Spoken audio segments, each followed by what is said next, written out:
നമസ്തേ, ഞാൻ ഗീതാ ശിവൻ. ഞാൻ ഇന്നൊരു പുതിയ വീഡിയോ കൊണ്ടാണ് വരുന്നത്. ഇത് ശ്രദ്ധയോടുകൂടി നിങ്ങൾ കേൾക്കുകയും അത് നിങ്ങളുടെ ജീവിതത്തിൽ സംഭവിക്കുന്നതാണോ എന്ന് നിങ്ങൾ സ്വയം വിലയിരുത്തുകയും ചെയ്യുക.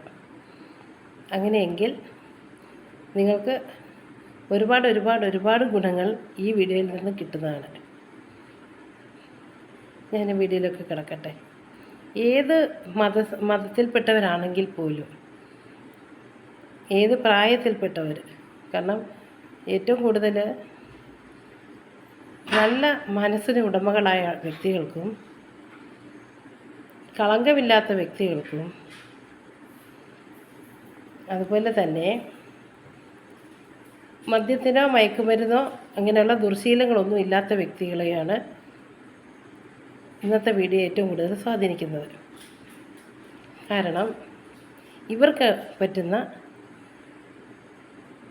അബദ്ധങ്ങളാണ് ഞാനിവിടെ സൂചിപ്പിക്കുന്നത്. എത്രയും വലിയ മിടുക്കരാണെങ്കിൽ പോലും മിടുക്കർക്കാണ് ഏറ്റവും കൂടുതൽ അബദ്ധം സംഭവിക്കാറുള്ളത്.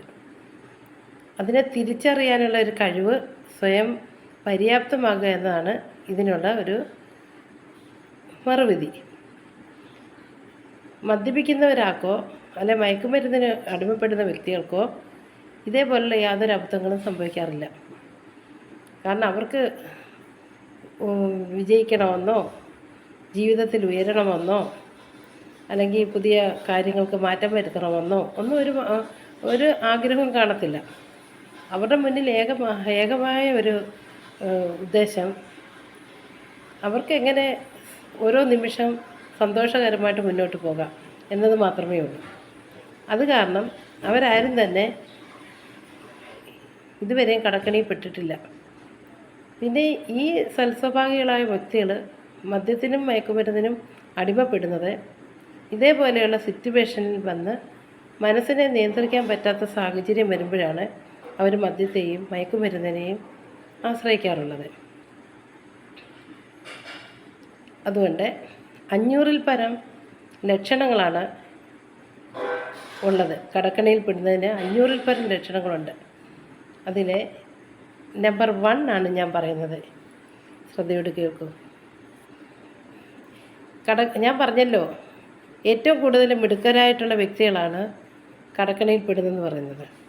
എന്തുകൊണ്ടാണ് അങ്ങനെ പറഞ്ഞതെന്നറിയാമോ? അവരാണ് പുതിയ ബിസിനസ്സുകൾ പ്ലാൻ ചെയ്യുന്നതും അല്ല പുതിയ ഐഡിയകളിലൂടെ ഓരോ ബിസിനസ്സിലേക്ക് എടുത്തിയാടുന്നതും ഒക്കെ. ഒരു ബിസിനസ് ഒരു ബിസിനസ്സിൻ്റെ കാര്യം മാത്രമാണ് പറയുന്നത്. 500-ൽ പരം ലക്ഷണങ്ങളാണ് ഈ കടക്കണിയിൽ പെടുന്നവർക്കുള്ളത്. അതിലൊരു ലക്ഷണം മാത്രമാണ് ഞാനിവിടെ പറയുന്നത്. ഒരു വിഭാഗം ആൾക്കാരെക്കുറിച്ച് മാത്രമാണ് പറയുന്നത്. അപ്പോൾ പുതിയ ബിസിനസ്സുകൾ പ്ലാൻ ചെയ്യുകയും ഒരുപാട് സ്വപ്നങ്ങളും ഒരുപാട് ഐഡിയകളും ഓടുകൂടി അവർ ആ ബിസിനസ് രംഗത്തേക്ക് ഇറങ്ങുകയും ചെയ്യും. ഇവരുടെ കയ്യിൽ കുറച്ച് പൈസ സമ്പാദ്യം കാണും. ചിലപ്പോൾ ഒട്ടും മറ്റുള്ള ബാങ്കിനെയോ മറ്റുള്ള വ്യക്തികളെ ആശ്രയിച്ചായിരിക്കും ഇവർ ഈ ഒരു ബിസിനസ്സിലേക്ക് ഇറങ്ങുന്നത്. പക്ഷേ ഈ ബിസിനസ് എങ്ങനെ ചെയ്യാം, ഇവർ ചെയ്ത ബിസിനസ് ഇവർക്ക് എത്രമാത്രം സക്സസ് ആകും, ഇവരുടെ മൈൻഡ് കൊണ്ട് ഇതിനെ വളർത്താൻ പറ്റുമോ, ഇങ്ങനെയുള്ള യാതൊരു ചിന്താഗതിയും ഇവരിൽ കാണത്തില്ല.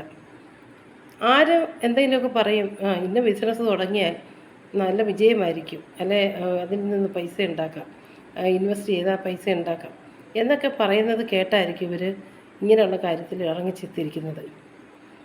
അപ്പോഴിവരുടെ കയ്യിലുള്ള പണം കൊണ്ട് ഈ ബിസിനസ് രംഗത്ത് മുടക്കിയാൽ ഈ ബിസിനസ് ഇവർ ആഗ്രഹിക്കുന്ന തലത്തിൽ ഉയർത്തിക്കൊണ്ടുവരാൻ ആരംഭം കുറിക്കാൻ പറ്റാത്ത കാര്യമാണ്. അപ്പോഴിവരെന്ത് ചെയ്യും? മറ്റുള്ള ധനകാര്യ സ്ഥാപനങ്ങളിൽ നിന്ന് കടമെടുക്കുകയോ അല്ലെങ്കിൽ മറ്റുള്ള വ്യക്തികളിൽ നിന്ന് കടമെടുക്കുകയോ ചെയ്യും. അങ്ങനെ ചെയ്യുന്ന പൈസ കൂടുതലും ആഡംബരത്തിലും മറ്റുള്ളവരെ അട്രാക്ഷൻ ചെയ്യുന്ന രീതിയിലുള്ള പരസ്യങ്ങളും കാര്യങ്ങളും ഒക്കെ ചെയ്യും.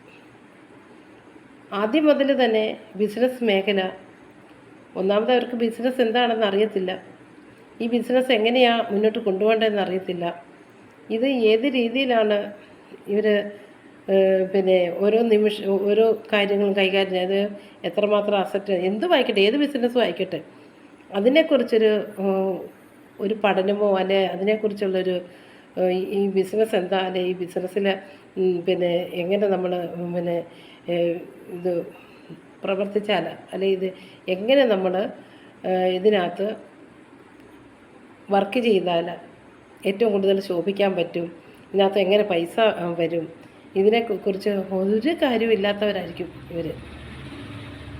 അങ്ങനെ ഇരിക്കുമ്പോൾ ആദ്യമൊക്കെ കയ്യിൽ ഇൻവെസ്റ്റ് ചെയ്തത് കാരണം ചിലപ്പോൾ കസ്റ്റമർ കുറച്ച് വന്നെന്നിരിക്കും, ചിലപ്പം പിന്നെ ആദ്യം നാളിൽ ആ പരസ്യത്തിൻ്റെയോ മറ്റുള്ളവരുടെ ഇതും പ്രകാരം കുറച്ചൊക്കെ കസ്റ്റമർ വന്ന് കുറേയൊക്കെ പൈസ ഒക്കെ വന്നു. അങ്ങനെ 1-2 ആഴ്ചയൊക്കെ അങ്ങനെ പോകും. പിന്നെ കസ്റ്റമറിൻ്റെ ഒരു രീതി തന്നെ അവർ തന്നെ കുറഞ്ഞു വരും.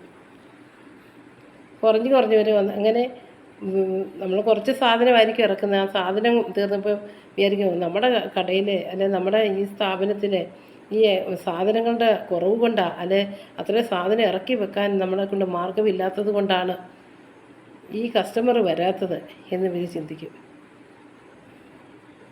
പക്ഷേ അപ്പോഴും അവരങ്ങനെ ചിന്തിക്കൂ. അന്നേരം എവിടുന്നെങ്കിലും ഇച്ചിരി പൈസ എടുത്ത് കുറേ സാധനം ഇറക്കി വെച്ച് ആൾക്കാരെ ആകർഷിച്ച് കഴിഞ്ഞാൽ അവർ അന്നേരം വന്നിട്ട് സാധനം എടുത്തോളുമല്ലോ. അപ്പോൾ നമ്മുടെ ബിസിനസ് നടക്കും. അങ്ങനെ അവർ വീണ്ടും കടത്തിൻ്റെ പുറത്ത് കടത്തിലേക്ക് പോകും. അപ്പോൾ അവർക്ക് എത്ര രീതിയിലുള്ള കടമായി? 2 രീതിയിലുള്ള കടമായി. ഈ ആദ്യമേ എടുത്ത കടം നമ്മൾ അടയ്ക്കണം, റെൻറ്റ് കൊടുക്കണം, ആരെങ്കിലും ജോലിക്ക് ആൾ ഉണ്ടെങ്കിൽ അവർക്ക് സാലറി കൊടുക്കണം, പിന്നെ കറണ്ട് ബില്ല് കാണും, പിന്നെ ഈ സാധനങ്ങൾ അസറ്റ് ഇതിനകത്തുള്ള വിൽക്കാൻ വേണ്ടുന്ന